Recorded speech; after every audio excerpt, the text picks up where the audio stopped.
And this is the simplest thing in the world. A few weeks before the election starts, before the voting starts in California, that's like 3 months out of election day. You need to just stand up and say, how many people here are registered to vote? Please stand up. Pastor Sam talked about it. And a third or 40% plus the exaggerators will stand up. And you say, wouldn't it be great next Sunday if everybody would stand up? You know, in California, it's very, very difficult to register to vote. You go to register2vote.ca.gov, and you can register online. Very complicated. You can actually register on voting day at the election booth. So there's no excuses, none. So you just, and then the next Sunday you say, how many people have now registered to vote? And more will stand up. And the last say, listen, we'll do just one more Sunday. I really think it would be great for our church if everybody who's eligible to register to vote. And peer pressure, we know empirically, peer pressure is the most effective political tool, whether it's persuading you to be for something or persuading you to vote. Nobody gives more pressure than sitting in church and seeing everybody else stand up but you. And it works. And now they may just stand up because they're sick of being stared at. But it is an effective tool. It takes no effort. You're not talking about any partisan politics. You're not talking about politics at all. You're talking about giving them the license to engage in the public square. 3 weeks before the election, this goes to getting out the vote. Obviously, we have 20 million voters. If you extrapolate to California, just using the national numbers, what the percentage would be in California, we're talking about 6 or 8 million people who are registered to vote that don't vote. And you're going to help register a few million more, you and your brothers and sisters. You say in California you can vote for a long time. 3 Sundays out from election day, you say, hey, I'd like to know, everyone who's already cast their ballot, please stand up. And a handful will stand up. And you say, you know what would be great next Sunday if everybody would stand up. And what you do is say, next Sunday we'll make it easy. We're going to have in the foyer or in the coffee hour room or somewhere in the church a box, maybe gold foiled or something, where you can put your ballot in it. And we will take your ballot to the county clerk so it gets counted.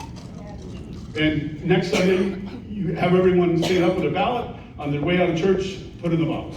And you say, you know what? We're going to do this one last Sunday, the last Sunday before the election, so that everybody in this church has a chance to vote.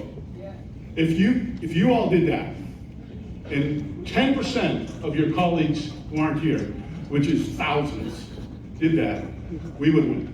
It's really simple. And it's not offensive. I'm the moderator of our local Baptist church in Antrim, New Hampshire, and we have, 45 families involved. There are people who've been in that church for 100 years, their families, and they are very traditional. They don't like the new things.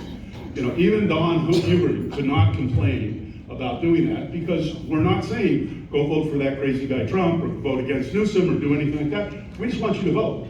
And the point being, you can talk about voting your biblical values. Yes. You can do what Pastor Sam did and actually explicitly say, I'm going to vote for Joe Smith. We have a couple stuff for you, and I'm sorry I'm not following the chart.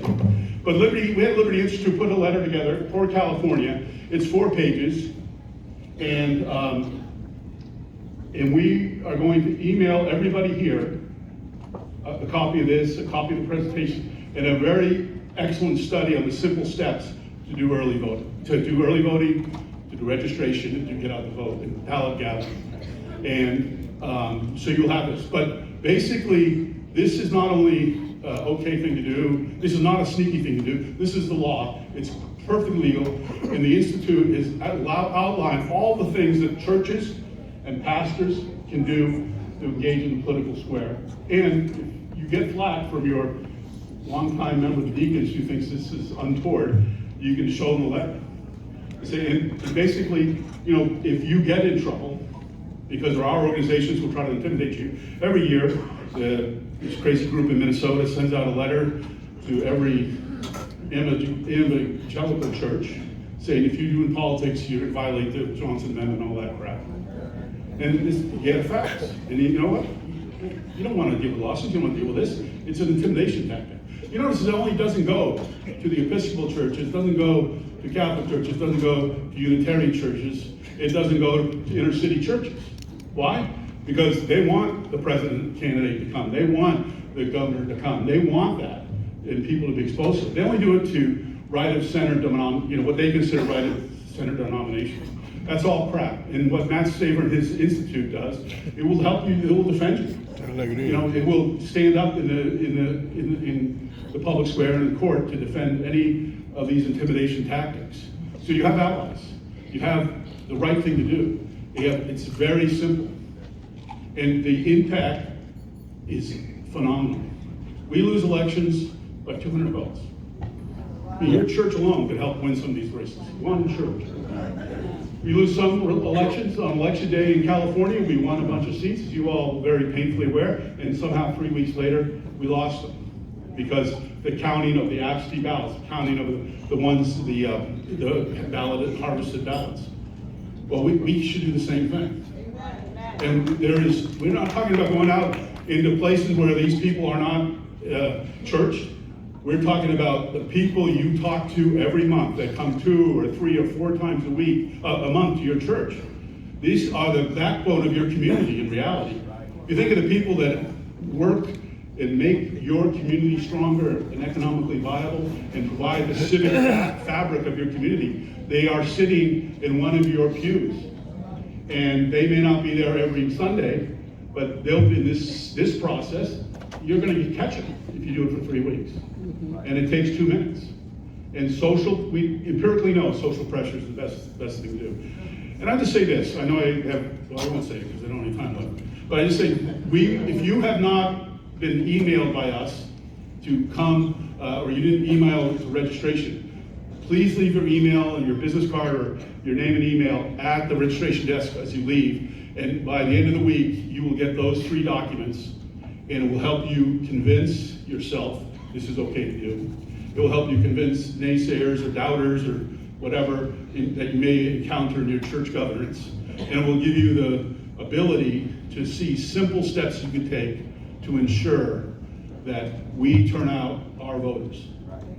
And if you could do that, all of the really smart people who've talked to you, the ones with wisdom, the last 18 hours, their message will be fulfilled. And it's not any skin off anybody's nose. Voting is an important American civic duty. It is. And you are enabling them and pressuring them and embarrassing them to do the right thing. And I hope you take advantage of it.